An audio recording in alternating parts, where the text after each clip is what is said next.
أشهد أن لا إله إلا الله وحده لا شريك له وأشهد أن محمدا عبده ورسوله أما بعد فأعوذ بالله من الشيطان الرجيم بسم الله الرحمن الرحيم الحمد لله رب العالمين الرحمن الرحيم مالك يوم الدين إياك نعبد وإياك نستعين اهدنا الصراط المستقيم صراط الذين أنعمت عليهم غير المغضوب عليهم ولا الضالين.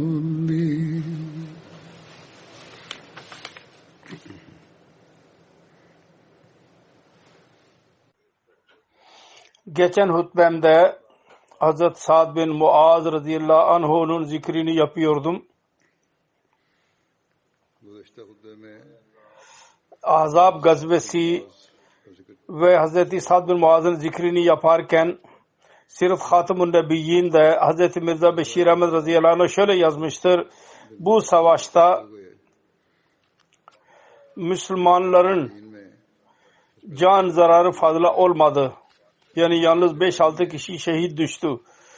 Fakat Avs'ın kabilesinin en büyük reisi Sa'd bin Muaz öyle derin yara aldı ki sonunda ondan kurtulamadı. Ve bu zarar Müslümanlar için telafi edilmez bir zarar oldu. Kafirin ordusundan yalnız 3 kişi şehit oldu. Fakat bu savaşta Kureyş öyle bir darbe aldılar ki ondan sonra bir daha Müslümanlar aleyhinde böyle ordu kurarak çıkamadılar, Medine'ye saldıramadılar, cesaret bulamadılar ve Resulullah sallallahu aleyhi ve sellem'in kelimesi, önceden verdiği haber kelimesine tamamen doğru olduğu geçen hutbede beyan edildiği gibi kendisi buyurduydu. Bundan böyle kafirler bize saldırmaya cesaret bulamayacaklar. Hazret Sa'd bin Muaz radıyallahu anh Handak gazvesi esnasında elde yara aldı ve ondan şehit düştü. Hazreti Ayşe radıyallahu anh beyan eder. Ben Handak gazvesi günü çıktım ve insanların ayakları izleri üzerinde yürüyordum. Bir de arkadan ses duydum. Arkaya baktım. Hazret Sa'd bin Muaz kendi yeğeni Haris bin Aus ile birlikte yürüyordu. Ben yere oturdum. Hazret Sa'd bin Muaz benim yanımdan şiirler okuyarak geçti. Savaş şiirleri. Labis kalilen yudrekul hecahumul amal maasanal mauta izahamil acel. Biraz bekle ki hamel savaş için hazır olsun. Ölüm ne güzel olur. Tam zamanı gelince.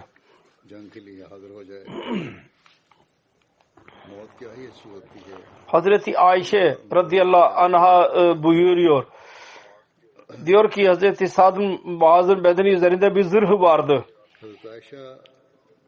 Her iki tarafında açık idi. Yani bedeni geniş olduğundan dolayı, koca olduğundan dolayı ondan dışarı çıkıyordu. Diyor ki ben Hazreti Sa'd'ın her iki tarafının yaralı olacağından korktum. Zırhtan dışarı olursa. Hazreti Sa'd uzun boylu ve büyük bedenli, şişman birisiydi. Hazreti Sa'd bin Muaz İbni Alika yaraladıydı kendisini.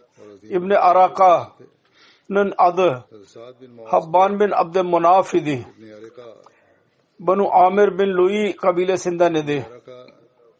Areka onun babasının adı idi.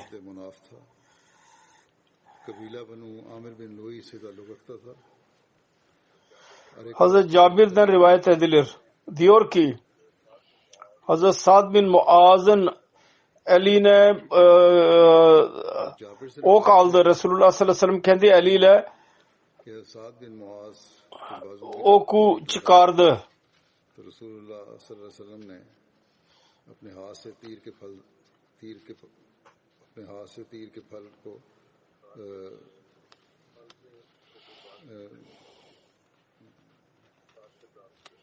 daha sonra orasını o yara şişti. Tekrar onu kesti. जख्म को काट कर दाग दिया फिर वो सूज गया आपने उसे दोबारा काट कर दोबारा दाग दिया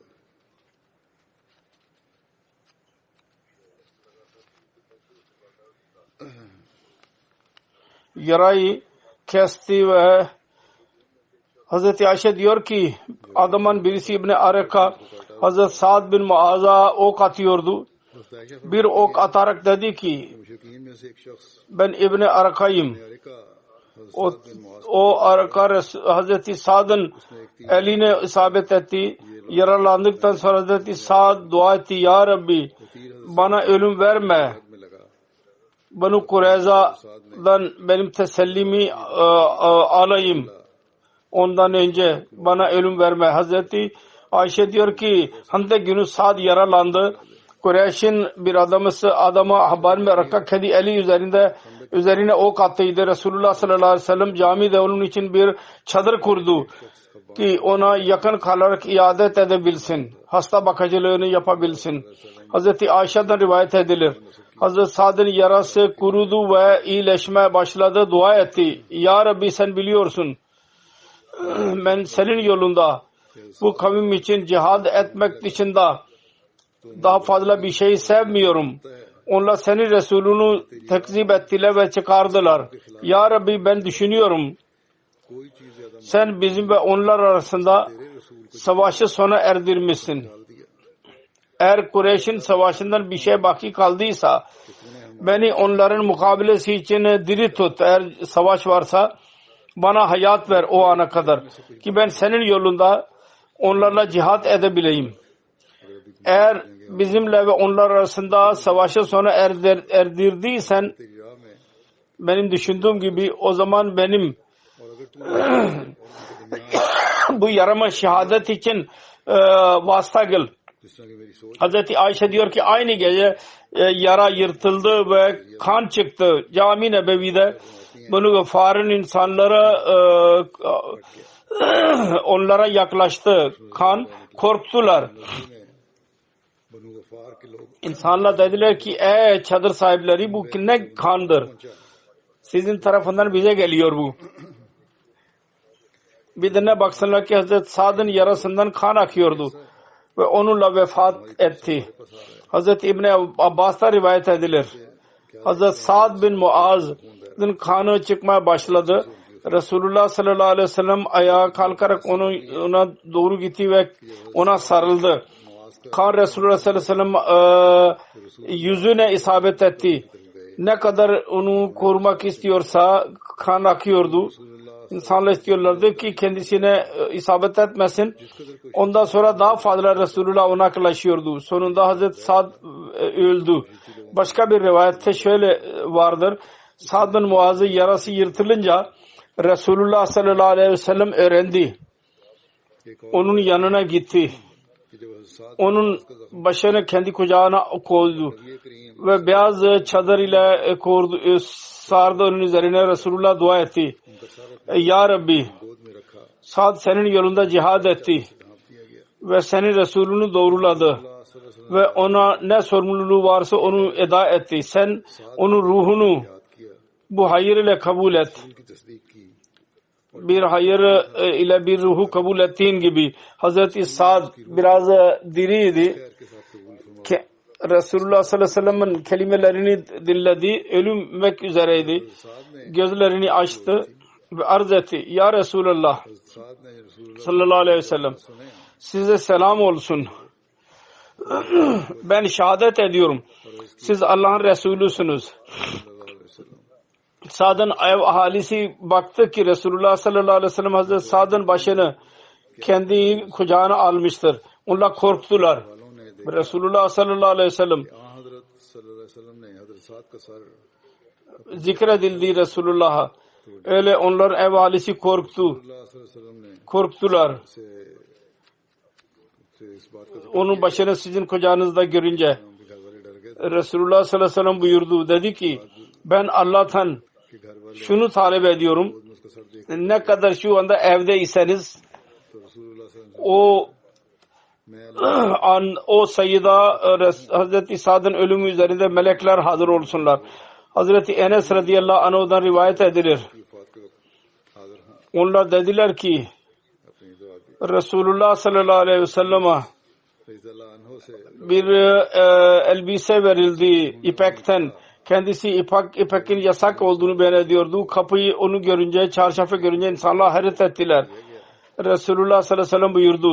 पहनने से मना फरमाया करता Allah adına yemin ediyorum. Elinde benim canım olan लोगों को Sa'd bin Muaz'ın cennetteki mendille bundan daha güzel olacaklar. Buhari'nin hadisidir.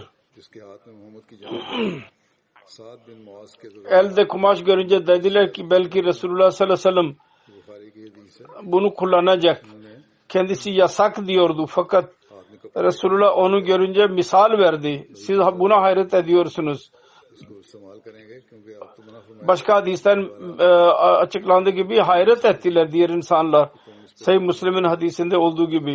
Onun rivayeti şöyledir. Hazreti Bara diyor ki Resulullah sallallahu aleyhi ve sellem'in hizmetine bir elbise verildi ipekten. Resulullah onu dokunmaya başladılar ve onun yumuşaklığına hayret ettiler. Bunun üzerine Resulullah dedi ki siz onun yumuşaklığına mı hayret ediyorsunuz? Cennette Sa'd bin Muaz'ın mendili kesinlikle bundan daha iyi ve daha yumuşaktır. क्या तुम इसकी नरमी पर तवज्जो करते Hazreti Cabir radıyallahu anh'dan rivayet edilir. Muaz के रुमाल Ben Resulullah sallallahu aleyhi ve sellem'den duydum. और ज्यादा नरम Kendisi diyordu ki Sa'd bin Muaz'ın ölümü üzerinde arş sarsıldı. करीम सल्लल्लाहु Buhari'nin rivayetidir. फरमाते थे Ve Müslim'de şöyledir. मुआज की वफात पर Hazreti Anas bin Malik beyan etti. Bukhari Allah-u Teala'nın peygamberi Hazreti Sa'd'ın cenazesi duruyordu, buyurdu ki इस तरह bunun yüzünden Rahman'ın arşı sarsıldı.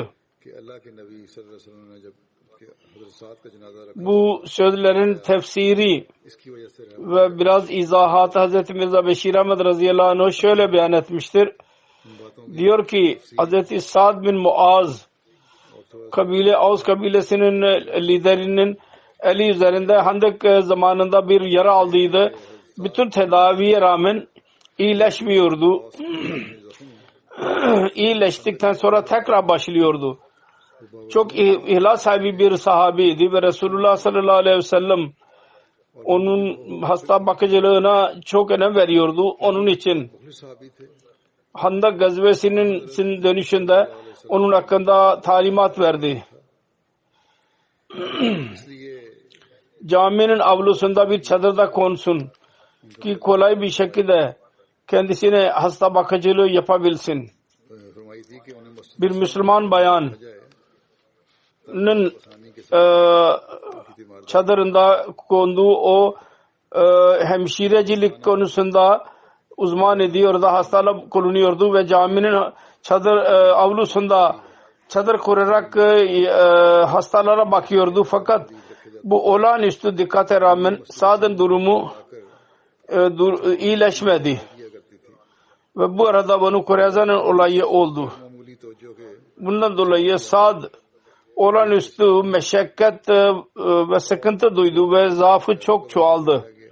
O günlerde इसकी वजह से साद को bir gece Sa'd कोफ्त बर्दाश्त करने की और उनकी çok ağlayarak şöyle dua etti. Ey benim Rabbim, sen biliyorsun ki benim kalbimde nasıl bir arzu vardır.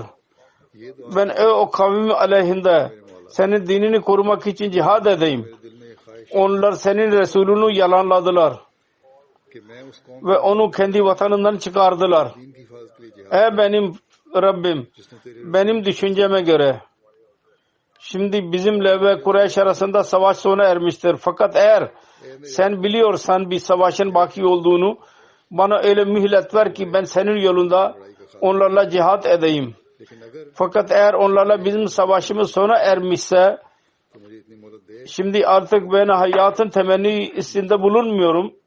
लेकिन अगर उनके साथ Şehadet ölümü ver bana. Yazılıdır. मुझे Aynı gece onun yarası yırtıldı ve o kadar kan aktı ki मुझे इस çadırın dışına çıktı ve insanlar korkarak içeri girdiler. Sad'ın durumu kötüydü. बहा Sonunda o durumda Sad can verdi. घबरा कर खेमे के अंदर गए। Hazreti Resulullah sallallahu aleyhi ve sellem Sad'ın ölümüne çok üzüldü. इसी हालत में साथ Ve gerçekten o günkü duruma göre हजरत Sad'ın ölümü Müslümanlar için की वफात का सख्त सदमा हुआ। telafi edilmez bir zarar idi. के हालात के मुताबिक Sad Ansar'da öyle bir hasiyeti vardı. Nasıl ki नाकाबिले तलाफी में muhacirlerde Ebu Bakır Siddik radıyallahu anh'unun durumu nasıl ise हैसियत हासिल थी। ihlas konusunda, ezveride, İslam hizmetinde, Resulullah'ın aşkında bu zat öyle yüce mertebeli bir zat idi ki az insanla o mertebeye sahip olurlar. Ve onun her işinden belli oluyordu. ये शख्स ऐसा İslam ve İslamiyetin kurucusunun sevgisi onun ruhunun gıdasıdır. और इसकी हर हरकत सुकून से Ve kendi kabilenin reisi olduğu için onun örneği Ansar için çok derin fiili bir etkisi vardı. कि वो अपने कबीले का रईस था। Öyle yetenekli ruhani oğlunun vefatı üzerine Resulullah'ın sadmesi tabii bir şeydi. ऐसे काबिल रूहानी फजल Ancak kamil sabır ile sabır gösterdi ve Allah-u Teala'nın rızasına razı oldu. Sad'ın cenazesi kalktığı zaman सबर से काम Sad'ın yaşlı annesi के सामने तस्लीम sevgi yüzünden biraz yüksek sesle matem etti. तो साथ Ve bu matemde zamanın geleneğine göre Sad'ın bazı iyiliklerinden bahsetti. उनका नोह किया। Hazreti Resulullah sallallahu aleyhi ve sellem bu matemin sesini duydu. Tabii ki matemi sevmedi. Fakat buyurdu ki सल्लल्लाहु अलैहि वसल्लम ने matem edenler çok yalan söylerler. Fakat şu anda Rasulan नोह करने Sad'ın annesi her ne dediyse doğru söylemiştir. ये नोह करने वालियां बहुत झूठ बोला करती हैं। Sad'ın iyiliklerinden bahsedilmiştir. Hepsi doğrudur. की माँ ने जो कुछ कहा Ondan sonra Resulullah sallallahu aleyhi ve sellem यानी जो खूबियां cenaze namazını kıldırdı. नहीं हैं Ve defn için kendisi beraber gitti. Ve mezarın hazırlanıncaya kadar orada durdu ve ondan sonra dua ettikten sonra geri geldi. Galiba bu arada Resulullah sallallahu aleyhi ve sellem buyurdu. कब्र की तैयारी İhtaza Arş-ı Rahman ile mevte Sad. Sad'ın ölüm üzerinde Allah-u Teala'nın Rahman'ın arşı dahi sarsılmaya başladı. के एहतजा अशर रहमान ने Tercümesi dedi ki çırpındı. Dedi ki sarsmaya başladı. Yani ahirette Allah-u Teala'nın rahmeti mutlulukla Sad'ın ruhunu istikbal etti. आपने लिखा है कि झूमने लग गया यानी Arşın sarsılmasından bu murattır. खुशी के साथ Belli bir zaman sonra kendisi ipek elbiseleri kendisine geldiği zaman bazı ashablar onu görünce yumuşak olduğunu hayret ettiler ve olağanüstü bir şey olduğunu zannettiler. Resulullah dedi ki siz onun yumuşaklığına mı hayret ediyorsunuz? Allah adına yemin ediyorum cennete Sad'ın çarşafları bundan kaç daha yumuşaktır. Hadislerde zikredilmiştir. Sahih Buhari ve Müslim'de. Orada mendilden bahsedilmiştir. Hz. Mirza Beşir Ahmet burada çarşaf tercüme yapmıştır. Kumaşa denilir Arapçadaki kelimeye. माल का जिक्र है तो मेरे बशीर अहमद साहब ने यहाँ चादर के साथ Hz. Sad'ın annesi भी कहते हैं kendi üzüntüsüne ağlayarak bir şiir okuyordu. Velun le umme Sad'ın Sada और साद की वालदा varatan ve najda pada ayadın ya lahu ve majda mukaddaman musadda behi masadda. बारात Umme Sad'ın ayrılığına üzülüyor. O zeki idi ve cesur idi. बही मसद्दा उम्मे साद Onun पर अफसोस है जो जहानत और शुजाअत का पैकर büyük bir lider idi. शराफत का मुजस्समा था। Resulullah sallallahu aleyhi ve sellem dedi ki क्या कहने, kullul babaki yakzibna illa umma sadin. इस पर रसूल Birinin ölme üzerine her ağlayan yalan söyler. बवाकी Boşu boşuna mübalağa eder. Sad'ın annesi dışında. Gerçekten bu Tabkat İbn Sad'ın referansıdır. Kocaman bir zat idi. Cenazesi kaldırıldığı zaman münafıklar dediler ki öyle bir zatın cenazesi gibi जनाजा उठाया başka birisinin cenazesini biz görmedik. लगे कि हमने Ve dediler ki Kureyza hakkında verdiği karar hakkında bu böyle oldu. Hafif oldu. Resulullah haber verildi. Resulullah dedi ki Allah adına yemin ediyorum ki onun elinde benim canım vardır. Sad'ın cenazesi size hafif geldi. Sebep şudur ki Sad'ın cenazesini melekler taşıyorlardı. Başka bir rivayete göre Hz. Resulullah sallallahu aleyhi ve sellem buyurdu. 70.000 melek Sa'd bin Muaz'ın cenazesinde hazırdırlar. Ondan önce daha önce hiçbir zaman yere inmediler. Hz. Ayşe'den rivayet edilir. Ben Resulullah sallallahu aleyhi ve sellem'in Sa'd bin Muaz'ın cenazesinin önünde yürüdüğünü gördüm. Hz. Ebu Said Hudri beyan eder. Ben o insanlardan idim. Onunla Cennetul Baki'de Hz. Sa'd bin Muaz'ın mezarını açtıydı. Biz onu kazıdığımız zaman güzel koku geliyordu. Mis kokusu. Biz lehide yaklaştık. Onu açınca Resulullah teşrif buyurdu ve Sa'd'ın cenazesi mezarın yanında kondu. Resulullah sallallahu aleyhi ve sellem cenaze namazını kıldırdı. Rabi beyan eder ki ben o kadar çoklukla insan gördüm ki ona Cennetul Beki'nin sahasını doldurdular. Abdurrahman bin Cabir kendi babasından rivayet eder. Hazreti Sa'd'ın mezarı hazırlanınca 4 kişi Haris bin Aus, Usayd bin Huzeyr, Abu Naila, Silkan bin Salama ve Salman bin Salama bin Bakş Hazreti Sa'd'ın mezarına indiler. Resulullah sallallahu aleyhi ve sellem Hazreti Sa'd'ın ayaklarına doğru duruyordu. Sa'd mezara indirildiği zaman Resulullah sallallahu aleyhi ve sellem onun çehresinin rengi değişti. 3 defa Subhanallah dedi. Bütün hesaplarda kendisiyle birlikte Subhanallah dediler. Cennetul Baki yankılandı. Sonra tekrar Resulullah 3 defa Allahu Ekber buyurdu. Kendisiyle birlikte bütün hesaplar 3 defa Allahu Ekber dediler. Cennetul Baki Allahu Ekber sesiyle yankılandı. Resulullah sallallahu aleyhi ve sellem'e arz edildi. Ya Resulullah, biz sizin yüzünüzün değiştiğini gördük. Siz 3 defa Subhanallah dediniz. Sebebi nedir? Resulullah buyurdu. Sa'da sıkıntı geldi. Eğer birisi necat bulsaydı Sa'd necat bulacaktı. Allah-u Teala Sa'd yüzünden onu geniş yaptı. Misver bin Rafa Kurazi beyan eder. Hazreti Sa'd bin Muaz'ın annesi mezara koymak için onu geldi. İnsanlar onu geri gönderdiler. Resulullah sallallahu aleyhi ve sellem dedi ki onu bırakın. O geldi ve daha onu lahit de gördü ve dedi ki ben kesin biliyorum sen Allah yanındasın. Resulullah sallallahu aleyhi ve sellem Hazreti Sa'd'ın mezarı üzerinde annesine taziyede bulundu ve başsağlığı diledi ve bir yanda oturdu. Resulullah toprak attılar ve su serptiler. Resulullah sallallahu aleyhi ve sellem mezarın yanına geldi. Belli bir müddet orada durdu, sonra dua etti ve geri gitti. Hazreti Ayşe'den rivayet edilir. Resulullah sallallahu aleyhi ve sellem ve kendi 2 dostu Hazreti Ebu Bakir ve Hazreti Ömer'den sonra Müslümanlarda hiçbir insanın ayrılığı o kadar zor değildi. Hazreti Sa'd'ın ayrılığı gibi. Hazreti Sa'd bin Muaz'ın ölüm yanında 37 yaşındaydı. Resulullah sallallahu aleyhi ve sellem Hazreti Sa'd bin Muaz'ın annesine buyurdu. Senin üzüntün gitmeyecek mi? Senin göz yaşların durmayacak mı? Senin olan ilk islahtır ki onun için Allah-u Teala gülümsedi. Ve onun için arş sarsıldı. Resulullah sallallahu aleyhi ve sellem Hazreti Sa'd'ı defnettiği zaman ve cenazesinden geri döndüğü zaman yaşlar akıyordu. Sakale üzerinde Hazreti Sa'd beyan etti. Ben zayıfım. Şüphesiz. Sa'd ile alakalı olarak bir rivayet vardır. Ben zayıfım fakat 3 konuda ben kuvvetliyim. Beyan etti.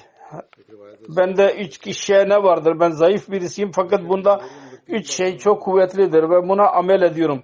Birincisi şu ki ben Resulullah sallallahu aleyhi ve sellem'den her ne dinlediysem onun hak gördüm.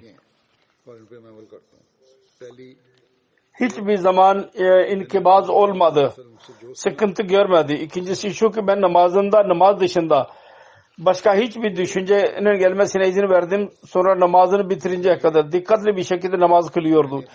Üçüncüsü şu ki hiçbir cenaze hazır olmuyordu ki ben onun yanında ölü düşünerek diyordum ki ne diyecek? Ne sorulacak ona? Sanki o soru cevap benimle oluyor. Ahireti çok düşünüyordu. Hazreti Ayşe diyordu ki Ansar'ın 3 kişisi öyleydi ki bütün Abdul Aşal'dan idiler. Resulullah sallallahu aleyhi ve sellem'den sonra kimse onlardan daha üstün görülmüyordu. Ve onlar Hazreti Sa'd bin Muaz, Hazreti Usayd bin Huzeyr, Hazreti Abbad bin Bişr idi.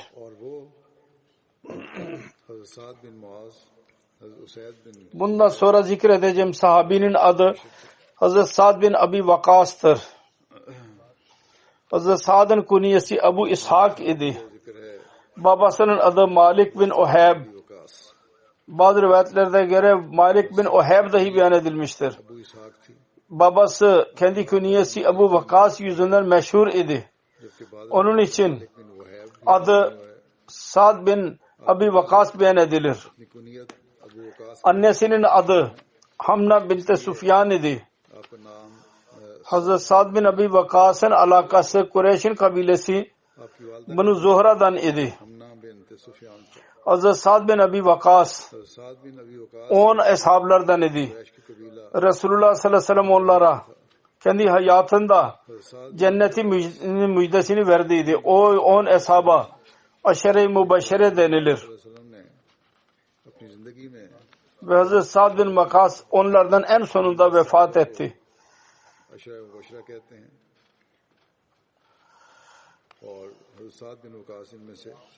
Bütün bu eshablar muhacirlerden idiler. Aşere-i mübeşşere ve Resulullah sallallahu aleyhi ve sellem kendi vefatı zamanında onlardan razı idi.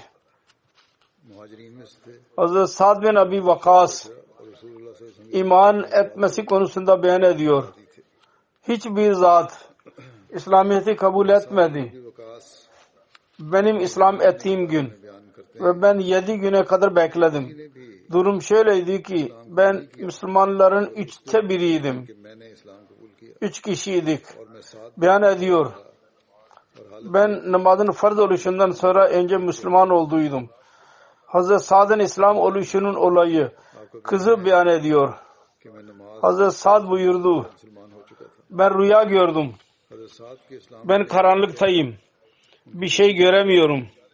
Birdenbire gördüm ki ay doğdu. Ve ben ona doğru yürüdüm. Bir de ne göreyim ki benden önce Hazreti Zeyd bin Harisa, Hazreti Ali ve Hazreti Ebu Bakır ay'a doğru gidiyorlar. Ben onlara sordum, siz ne zaman geldiniz? Dediler ki biz dahi yeni geldik dediler. Hazreti Sa'd diyor ki ben haber aldıydım. Resulullah sallallahu aleyhi ve sellem gizli olarak İslamiyet'e çağırıyor. Ben Şebe Aciyad'da gelerek kendisiyle görüştüm. Aciyad Mekke'nin Safa'ya bağlı bir yerdi. Yerin adıdır. Dağa yakın. Resulullah orada keçileri otlatmıştı. Resulullah ikindi namazını okuduktan sonra bitirdiydi ki ben ulaştım ve Müslüman oldum biat ederek. Hazreti Sa'd'ın kızı Ayşe binti Sa'd rivayet eder. Ben babamı şöyle dediğini duydum.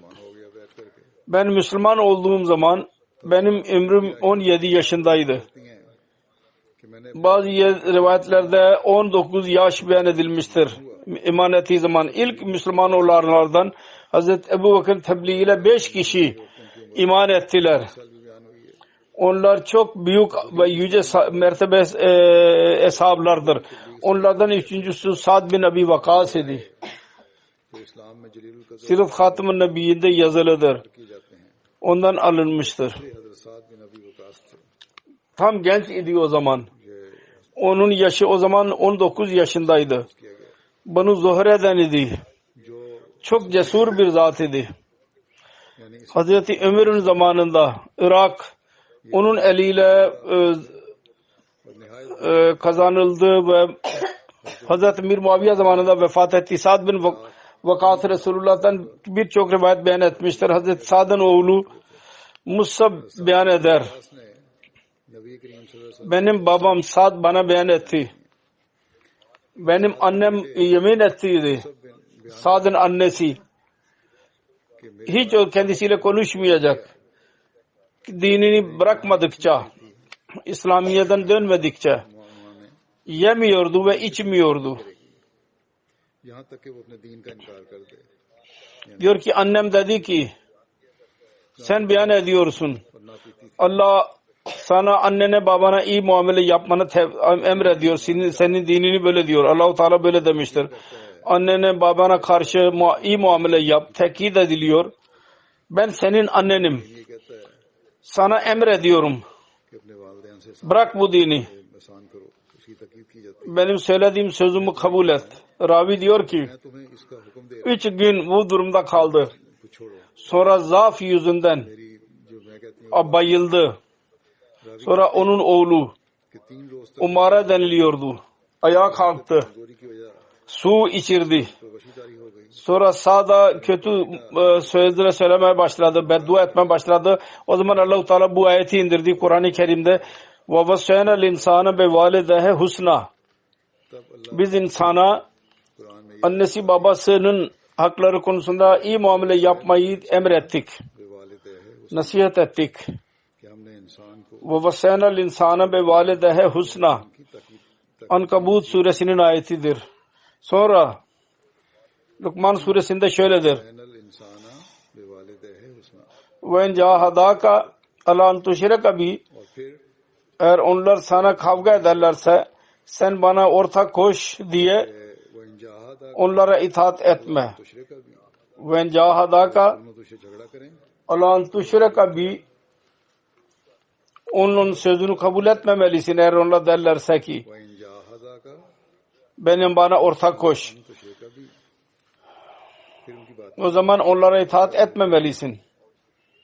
Sonra şu dahi vardı daha sonra وَصَاحِبُ مَا فِي الدُّنْيَا مَعْرُوفًا उनकी इताअत नहीं करनी। Her ikisiyle dünyada geleneğe göre alaka kur, iyilik yap onlara karşı. दुनिया मारूफा Onlarla. के साथ दुनिया में दस्तूर के मुताबिक रफाकत जारी रखो, उनसे ताल्लुक रखो, उनसे नेकी करो। Eğer şirk konusunda kavga edersek o zaman onun sözünü kabul etmemeliyiz. Konu aynı beyan ediliyor. शिरक के बारे में करना है Ancak dünyadaki konularda तफसीली बात जो है पूरी इसी onlarla dostluk kur. Beraber ol. Sahibi mafi dünya marufa. भी मामलात हैं Onlarla alaka kur. Onlarla iyilik yap. उनसे रफाकत जारी रखो। Hazreti Sa'd bin Abi Vakas beyan eder. Ben annemi çok severdim. Daha önceki rivayet Sahih Müslim'deydi. साद बिन अबी वकास बयान करते Daha sonra Siret'te yazılıdır. Başka bir referans ile. Hazreti Sa'd bin Abi Vakas beyan eder. Ben annemi çok severdim. सीरत में Fakat ben Müslüman olduğum zaman dedi ki ey Sa'd bu hangi dini benim kabul ettin? अपनी वालदा के साथ बहुत Ya bu yeni dini terk et मगर जब मैंने इस्लाम कबूल ya da ben bir şey yemeyeceğim, içmeyeceğim ölünceye kadar. Hazreti Sa'd dedi ki ben ona dedim ki किया मैं कुछ न ey benim sevgili anneciğim öyle yapma. मर जाऊंगी। Çünkü ben kendi dinimi terk edecek değilim. Hazreti Sa'd beyan eder bir gün ve bir gece annem yemedi ve içmedi. ऐसा न करना। Ve onun durumu kötüleşmeye başladı. Ben ona dedim ki Allah adına yemin ederim. मेरी माँ ने ना Eğer senin 1000 tane canın olursa ve birer birer çıkarsa ben yine de उनसे कहा dinimi terk etmeyeceğim. Annesi bunu görünce जाने हो yeme içme başladı. Bu arada bu ayeti kerime indi diye Allah-u Teala ve cahadaka alan tuşraka bi ma laysa laka bihi ilmun इस मौके पर अल्लाह ताला fala tutihuma ve sahibuma fi dünya marufa.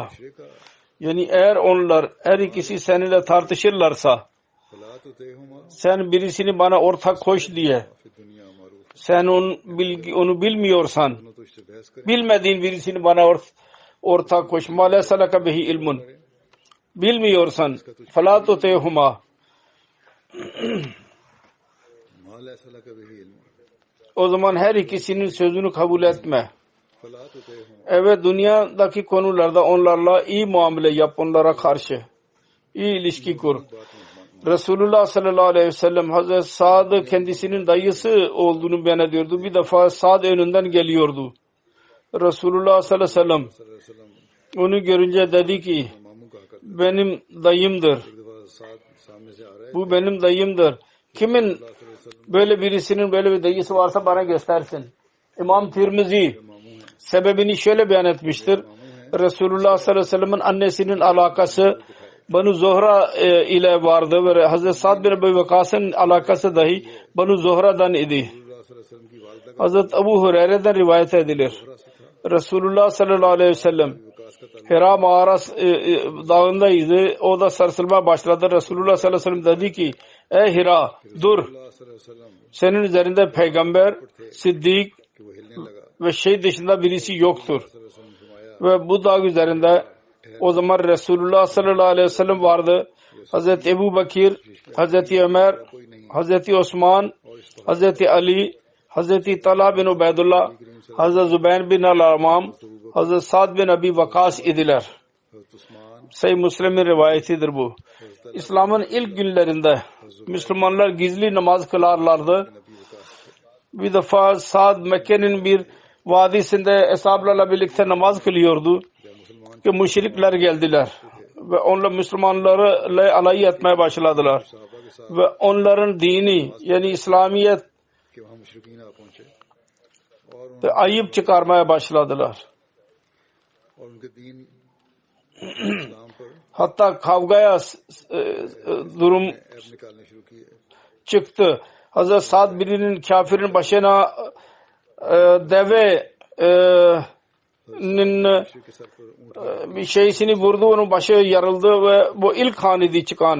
बस ये पहला Mekke'de Müslümanlar şebe bir tabirle lebe sınırlandırıldıkları zaman Müslümanlar bu sıkıntıdan geçtikleri zaman onlardan वो मुसलमान जो इन तकालीफ का शिकार geçenlerden हुए birisi Hazreti Sa'd bin Abi Vakas dahi vardı.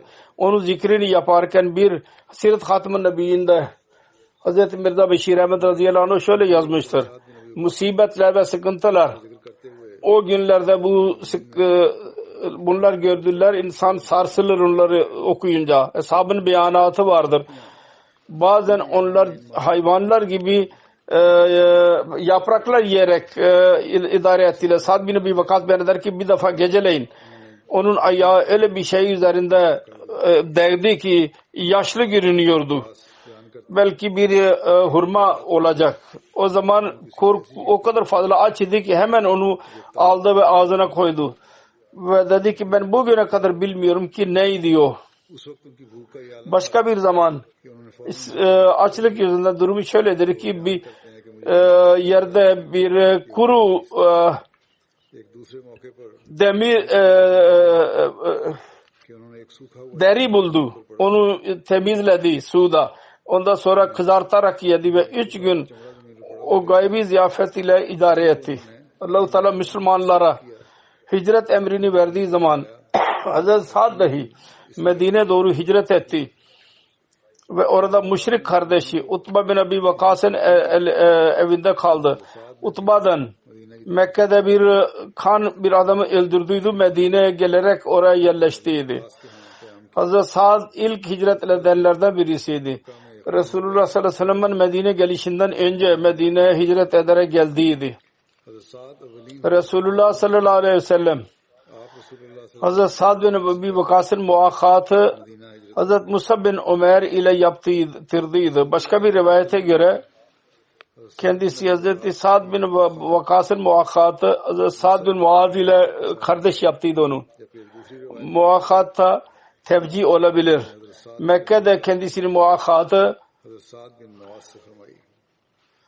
yani kardeşliği Mevlana Ulambari Seyf bunu beyan etmiştir. Hazret Musab ile idi. Mekke'de onun muakkatı Musab ile idi ve Medine'de Hazret Sa'd bin Muaz ile idi. Hazret Sa'd Kureyş'ten sonra iyi bineklerden idi. Gazvelerde Resulullah sallallahu aleyhi ve sellem koruması kime veriliyor ise onlardan birisi Hazret Sa'd bin Abi Vakas dahi vardı. Abu İshak rivayet eder.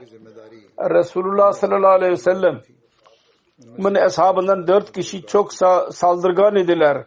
Hazreti Ömer, Hazreti Ali, Hazreti Zübeyir ve Hazreti Sa'd.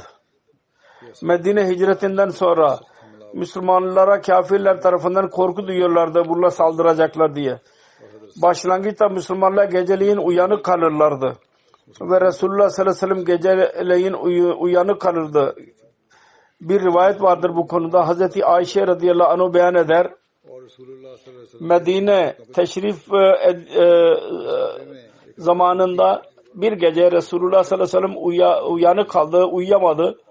Buyurdu ki keşke benim hesaplardan iyi bir insan bu gece benim korumamı yapsın, bekçilik yapsın. Biz bu durumdaydık ki biz silah sesini duyduk.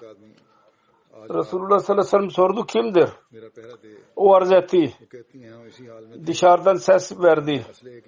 Gelen arz etti. Sa'd bin Abi Vakas'ım ben. Resulullah sallallahu aleyhi ve sellem ona dedi ki sen niye geldin buraya?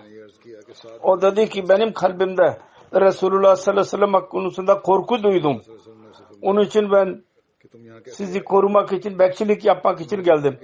Resulullah sallallahu aleyhi ve sellem sağda dua etti ve ondan sonra uyudu.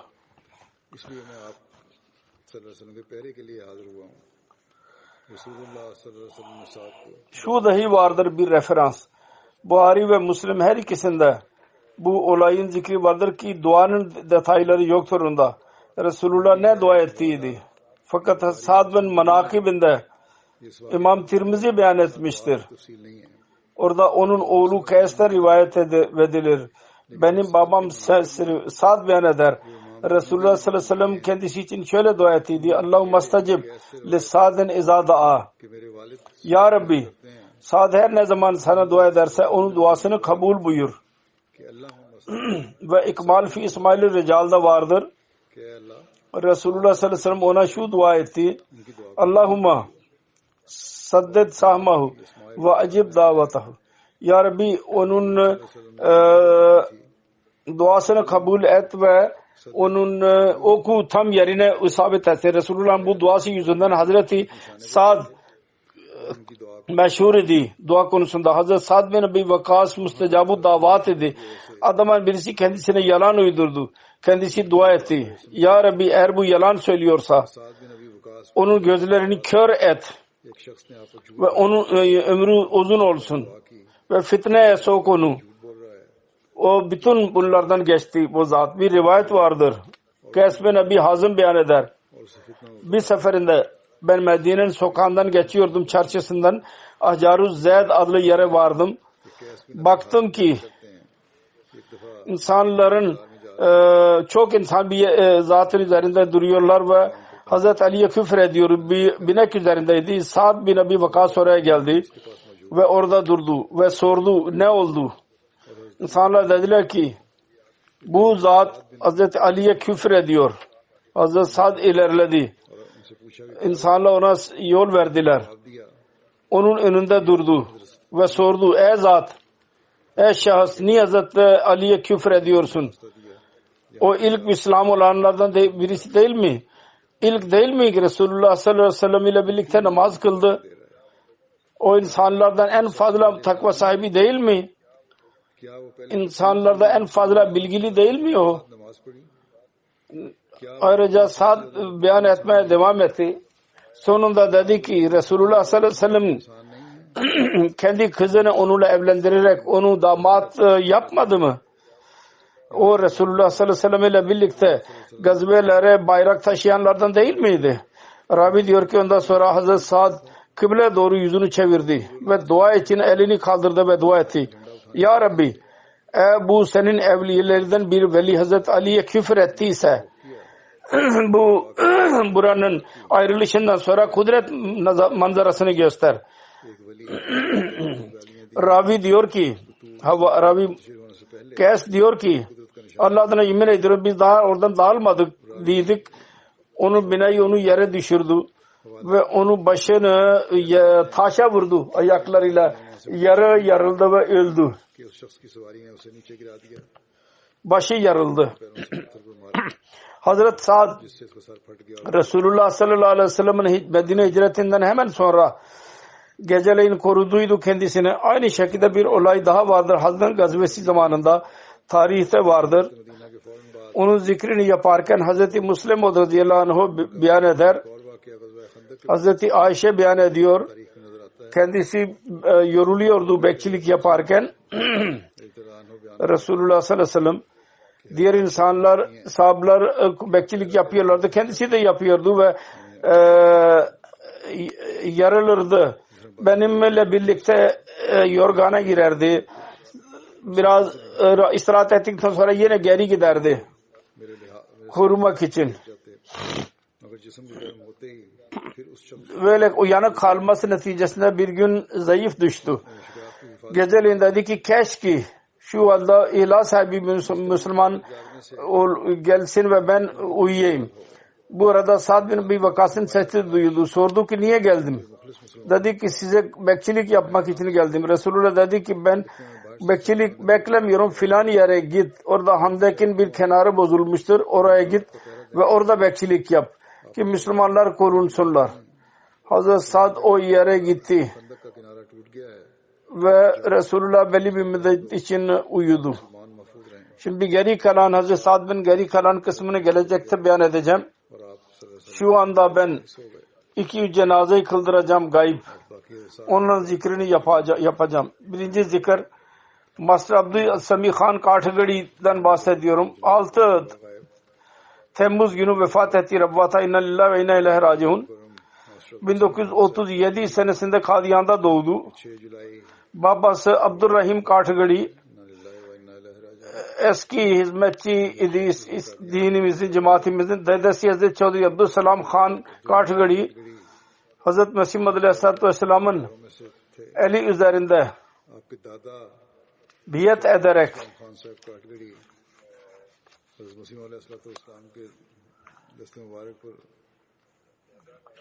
dedesi 1903 senesinde Mesih Maud Aleyhisselatü Vesselam'ın biat etti. Eli üzerinde biat ederek sahabiydi. İlk olarak Kadiyan'da ilk okulunu bitirdi. Sonra Hindistan 2'ye ayrıldı. Rabbata lise bitirdi. 2 kız ve 2 oğlan vardır. Karısı 3-4 sene önce vefat ettiydi. 1960 senesinde BSc yaptıktan sonra aynı sene geçici hoca olarak Talim-ül İslam okulda hoca oldu. 62 senesinde B.Ed yaptı ve hoca oldu. 1969 senesinde Punjab Üniversitesi'nden M.Ed yaptı ve kıdemli hoca oldu. Sonra 1972 senesinde Talim-ül İslam Rabba'da headmaster oldu, müdür. Sonra millileştirildi bu okul. Sonra 1970 senesinde kendisi nasyonal okuluydu. Başka bir okula gönderdi. Değişik okullarda tahsil verdi. Okuttu. Meclis Ensarullah ve Sadr Halka Darul görevini yaptı. Rabbata benim dahi hocam idi okulda. Çok iyi bir şekilde ders veriyordu. Gülümser, yumuşaklık olurdu çehresi üzerinde ve daima iyi bir şekilde nasihat ederdi. Allah-u Teala kendisine mağfiret eylesin, derecelerini yükselsin. Evladını dahi daima hilafet ve cemaate bağlı tutsun. İkinci cenaze Mukarrem Seyyid Mucibullah Sadık Bey'in cenazesidir. 28 Mayıs günü 85 yaşında vefat etti. İnna ve inna ileyhi raciun. Seyyid Sadık Ali ve Seyyida Salma Begum bin Seyyid Mahbub Alam Behari'nin oğluydu. Kadiyan'ın mukaddes köyünde gözünü açtı. Kadiyan'ın pak ortamda büyüdü. Babası Seyyid Sadık Ali Saharanpur birinci halifenin radıyallahu anh eli üzerinde biat ederek cemaate girdiydi. Kendisinin dedesi anne tarafından Mahbub Alam Behari Pakistan kurulduğu zaman 1947 senesinde Pakistan'da bir muhalifin kurşuna isabet edilmesi konusunda orada şehit düştü.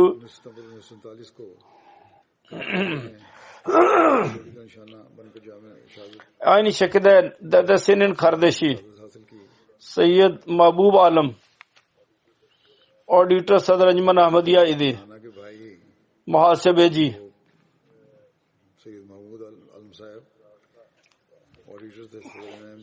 Bihar'dan yayan giderek Kadiyan'a geldiydi ve biat ettiydi.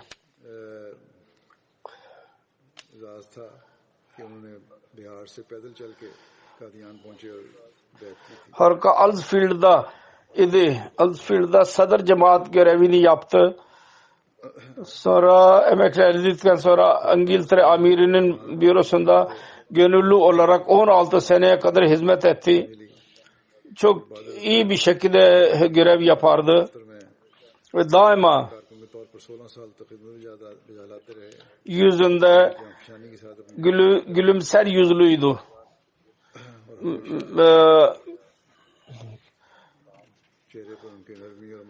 İyi bir şekilde, dikkatli bir şekilde yapardı. Ya diğerleri perişan etmezdi. Çabası şu olurdu ki en fazla iş ben yapayım. Diğerlerin işini de ben üstleneyim. Evlendiği zaman Ayşe Sadık bin Babu Muhammed Alam retired station master ile evlendi. Rabba tha emekliye hoca tren istasyonunun hocası 1963 senesinde karısı dahi Rabba tha lajnanın değişik görevlerinde bulundu. Onun 2 oğlu ve 2 kızı vardır. Dr. Karimullah Sadık MTA'de gönüllü olarak görev yapar. Allah-u Teala'nın lütfuyla teheccüdü kaçırmazdı. Ömre için gitti. Sıkıntı vardı dizlerinde. Sana bir sandalye bulalım. Dedi ki ben sevap almak istiyorum. Onun için yayan yürüyeceğim. Aynı da çandayı çok düşünürdü. Hemen ödeyim diyordu. Ve çocukları ve diğer insanlar bana mektuplar yazdılar. Onun iyiliklerinden bahsettiler. Çocuklar tabii ki iyiliklerinden bahsedecekler. Ediyorlar zaten. Ve onun çocukları maşallah cemaate nasıl bağlıdırlar. Ondan bellidir ki hilafet ve cemaate çocukları onların kalbinde sevgisini yarattıydı ve en güzel bir şekilde onları terbiye ettiydi. Fakat Resulullah sallallahu aleyhi ve sellem'in buyurduğu gibi insanın komşusu ve onunla görüşenler asıl tanık onlar olurlar. Onun iyiliklerinin, karakterinin, iyiliklerini tasdik edenler olurlar. Ve bu Mucibullah Sadık Bey'e gerçekten doğru çıkıyor. Onun komşuları gayrimüslimler dahi hizmet ettiği ve çocuklarına dahi hizmet yaptırdı. Onun vefatı üzerine çok üzüntülü idiler. Aynı şekilde onun bürosunda çalışanlar her birisi onun iyi mizacı ve iş nasıl yaptığını ve ciddi bir şekilde yaptığını ve onunla birlikte her çalışanın hizmet etmek özelliğinden bahsetmiştir. Kendisi işi yapardı, insanlara hizmet dahi yapardı. Çay dahi ikram ederse ikram ederdi. Ben İslamabad'a taşındığım zaman geçen sene düşündüğü neydi? Bana izhar etti. O da şuydu ki ben her hafta sizin arkanızda nasıl cuma kılacağız? Ben teselli verdim ona. İnşallah siz Betfutu'da cumalar kılacağız çoğu kez. İslamabad'da olursa siz de gelebilirsiniz oraya. Bunu dinleyince onun yüzünde rağnak görüldü. Onun için kendi çocuklarını camiye yakın tutmak için Halifatul Mesih Rabi'nin hicretinden sonra Fazıl Camii'ne yakın ev aldı ve bir saatlik mesafede işe giderdi ki çocukla camiye bağlı kalsınlar. Uzağa gideceğine biz nasıl cuma kılacağız onu düşünüyordu. Her neyse çok ihlas sahibi ve iyi bir zat idi. Vefalı kendi hayatını geçirdi. Bu vefa çocuklarına dahi yaratmaya çalıştı. Allah-u Teala mağfiret eylesin, kendisinin derecelerini yükseltsin. Çocuklarını dahi daima hilafete bağlı tutsun. Onun rızasını isteğine göre ondan daha fazla bağlı kalmayı nasip eylesin. Onun karısını dahi korusun ve teselli versin. Üçüncüsü, cenazenin zikrini daha önce yapmış bulunuyorum. Geçen cuma ismini söylemedim. Bizim eski çalışan Esir-i Rai Mevla Rana Naimuddin merhum, onun cenazesi dahi bu cenazelerle birlikte inşallah Teala kıldıracağım. Allah Teala hepsine mağfiret eylesin ve merhamet eylesin. Amin. इंशाल्लाह जो अदा करूंगा जुमे के बाद में शामिल होगा. अल्लाह ताला इन सब के साथ मग़फ़िरत और रहम का सलूक फरमाए.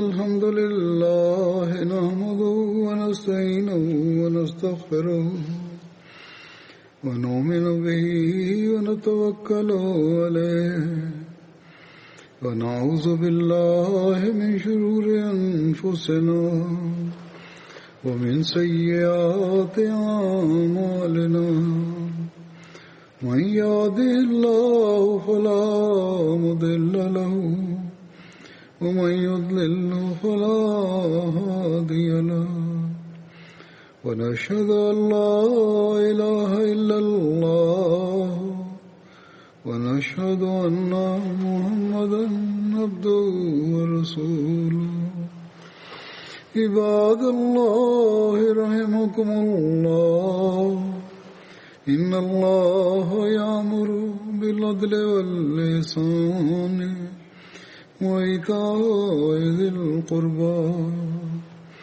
وينهى عن الفحشاء والمنكر والبغي يعظكم لعلكم تذكرون اذكروا الله يذكركم وادعوه يستجب لكم ولذكر الله أكبر